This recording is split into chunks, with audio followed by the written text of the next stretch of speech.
Hello future nursing officers, I hope आप सब लोगों का प्रिपरेशन बहुत अच्छे से चल रहा है।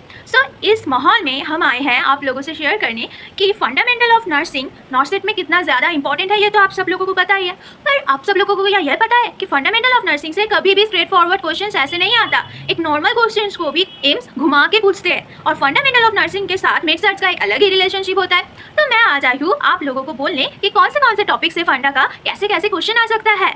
इसके लिए watch the full video thoroughly and subscribe my channel.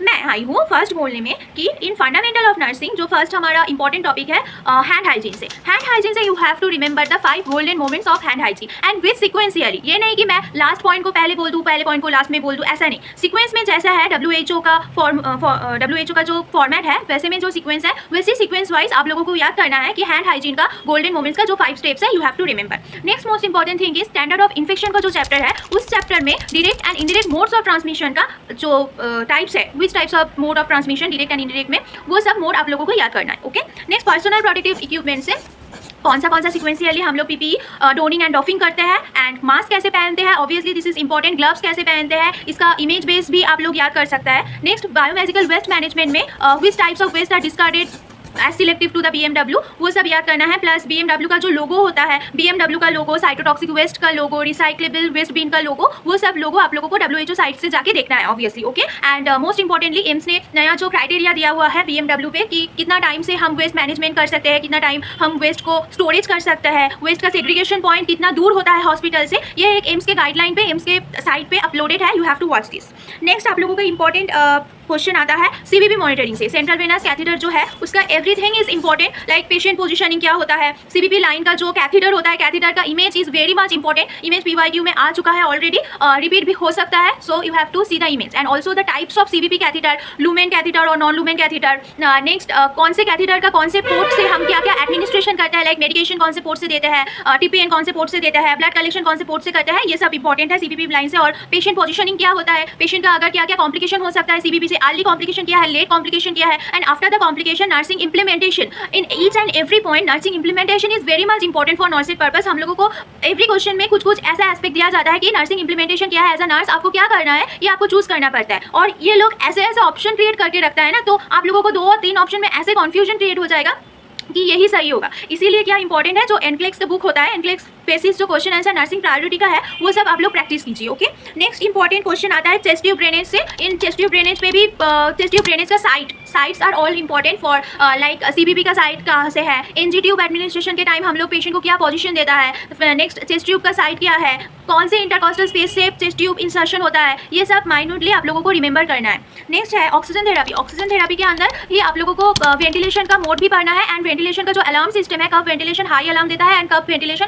Low alarm देता है, ये वेरी मच इंपॉर्टेंट है। एंड ऑक्सीजन थेरापी से COPD पेशेंट में कौन सा ऑक्सीजन डिवाइस यूज करते हैं, एस्मा पेशेंट में कौन सा ऑक्सीजन डिवाइस यूज करते हैं, नेगेटिव प्रेशर रूम क्या है, पॉजिटिव प्रेशर रूम क्या है, and most important image based question में वेंचुरी मास्क का जो कलर कोडिंग है विद वेंचुरी मास्क का फ्लो रेट जो है वो वेरी मच इंपॉर्टेंट है। Next ET tube and TT tube care में, ET ट्यूब में इंपॉर्टेंट है आप लोगों का ET tube and suction catheter का साइज रिलेटेड जो फॉर्मूला है वो बहुत ज्यादा इंपॉर्टेंट है। ट्रैकियोस्टोमी ट्यूब में भी last time image based question आया था, एक पेशेंट का फुल इमेज था और उसका ट्रैकियल रिंग में ट्रैकियोस्टोमी इंसर्टेड था एंड क्वेश्चन आया था कि मोस्ट आइडियली हम ट्रैकियोस्टोमी इंसर्शन कौन से ट्रैकियल रिंग में करते हैं। तो इसीलिए मैं बोल रही हूँ ईच एंड एवरी कैथेटर बोलो, ट्यूब बोलो, जो भी हम लोग पेशेंट के अंदर इंसर्शन करते हैं उसका साइड आप लोगों को याद रखना is very much important. And also हम जब भी कुछ ट्यूबिंग्स और कैथेटर इंसर्शन करते हैं उस टाइम पेशेंट का जो पोजिशनिंग होता है and before and after care is very much important for nursing purpose, क्योंकि जितना एग्जाम हार्डर होता जा रहा है वो लोग माइन्यूट से माइन्यूट तक इन्फॉर्मेशन पूछने लगे हैं। ठीक है, सो प्रैक्टिकल पर्पस में अगर मैं बोलूँ तो ईच एंड एवरी थिंग जो आप लोगों को लगता है ये इंपॉर्टेंट नहीं है, ऐसा कुछ भी मत सोचना, every practical thing is very much important. Next blood sampling एक बहुत इंपॉर्टेंट क्वेश्चन है। ब्लड सैंपलिंग से तो हर एक बार एक क्वेश्चन आता ही है। ब्लड वायल, कौन से पर्टिकुलर ब्लड वायल, कौन से ब्लड को कलेक्ट करते हैं हम लोग, CBC, फिर ब्लड क्लॉटिंग का वायल कौन सा है, CBC का वायल कौन सा है, ग्लूकोज मॉनिटरिंग का वायल कौन सा है, कलर कोडिंग बेसिस वायल आप लोगों को पढ़ना है। एंड ब्लड वायल में जो एडिटिव रहता है वो एडिटिव्स का नाम भी आप लोगों को पढ़ना है। एंड नेक्स्ट जो ब्लड कलेक्शन भी पढ़ना है और ब्लड जो हम लोग एडमिनिस्ट्रेशन करते हैं वो एक very very much important topic है। ब्लड एडमिनिस्ट्रेशन से नर्सिंग का क्या क्या इंप्लीमेंटेशन होता है एंड एक नर्स का क्या क्या रिस्पॉन्सिबिलिटी होता है ब्लड एडमिनिस्टर करने में, वो बहुत ज़्यादा इंपॉर्टेंट है। So you have to remember all the responsibility of a nurse to administer the blood to the patient and the adverse effect of the blood blood transfusion. After the blood transfusion patient के अंदर जो adverse reaction दिखाया जाता है like FNHTR, फिर anaphylactic reactions, वो सब reaction का पर्टिकुलरली क्या क्या साइन एंड सिम्टम्स होता है, क्योंकि हम लोगों को ऐसे नहीं बोलता कि कौन सा रिएक्शन है, साइन एंड सिम्टम्स दिया जाता है, फिर पूछते हैं वो लोग कि ये रिएक्शन कौन सा है। सो कौन सा रिएक्शन का sign and symptoms and most commonly कौन सा रिएक्शन होता है।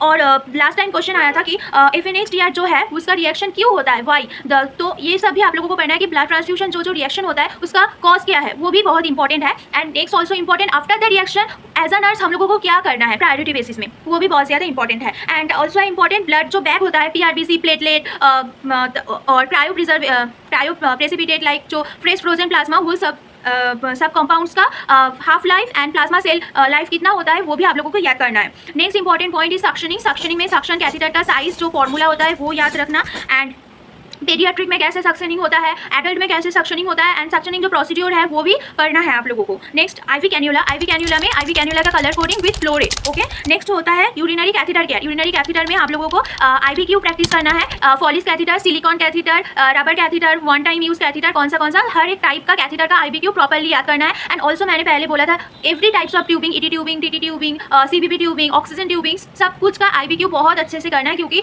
लास्ट 2 to 3 नॉर्सेट में 5 to 6 IBQ आता ही है। ओके, IBQ बहुत ज़्यादा इंपॉर्टेंट है। और ये जो IBQ आता है image based questions mainly fundamental of nursing से ही ज़्यादा आता है। फंडामेंटल ऑफ नर्सिंग से 3 to 4 इमेज बेस्ड क्वेश्चन आता है। एंड ऑब्स्टेट्रिकल एंड गायनोकोलॉजिकल से जो मैन्यूवर्स होता है उससे 3-4 क्वेश्चन आ रहा है लास्ट टाइम। एंड ECG से कन्फर्म 2 ECG आता है।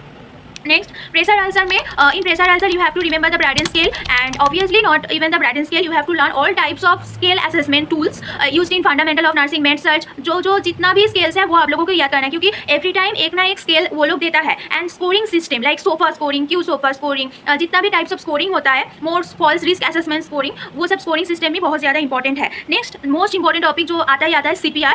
CPR से आप लोगों को सब कुछ पढ़ना है, लाइक CPR का पोजीशन क्या होता है, कौन से टाइप में हम लोग CPR देते हैं, CPR इफेक्टिव है कि नहीं, वो सबका sign and symptom, plus CPR का जो एल्गोरिदम है टैकिकार्डिया, ब्रैडिकार्डिया में, वेंट्रिकुलर टैकिकार्डिया में, फिब्रिलेशन में, अलग अलग जो एल्गोरिदम है according to AHA American Heart Association, वो सब एल्गोरिदम आप लोगों को स्टेप बाय स्टेप पूरा याद करना है। And obviously the important emergency group of drugs used in CPR, वो सब ड्रग का डायलूटेशन कैसे होता है, कंसंट्रेशन कितना यूज़ करता है, किससे डायलूट करता है, कैसे कौन से रूट में हम लोग देता है, सब कुछ आप लोगों को याद करना है। Next important point is patient का rule of 9 of burn formula. इन बर्न के पेशेंट में हम लोग जो रूल ऑफ 9 यूज़ करते हैं, एंड ऑल्सो पेडियाट्रिक पेशेंट में हम लोग कैसे बर्न कैलकुलेट करते हैं, वो बहुत ज़्यादा इंपॉर्टेंट है। And next important and most important topic is medication calculation. Okay, medication administration से एक क्वेश्चन आता है कि फॉर्मूला आता है, हम लोग IV फ्लूइड कैसे एडमिनिस्टर करते हैं, IV फ्लूइड का ड्रॉप कैलकुलेशन एक आता है, और एक मेडिकेशन एडमिनिस्ट्रेशन का मेडिकेशन का ड्रग डोज कैलकुलेशन का एक फॉर्मूला आता है। तो ये सब टॉपिक बहुत ज़्यादा इंपॉर्टेंट है फंडामेंटल से। प्लीज़ ये सब टॉपिक आप लोग पढ़ के जाना।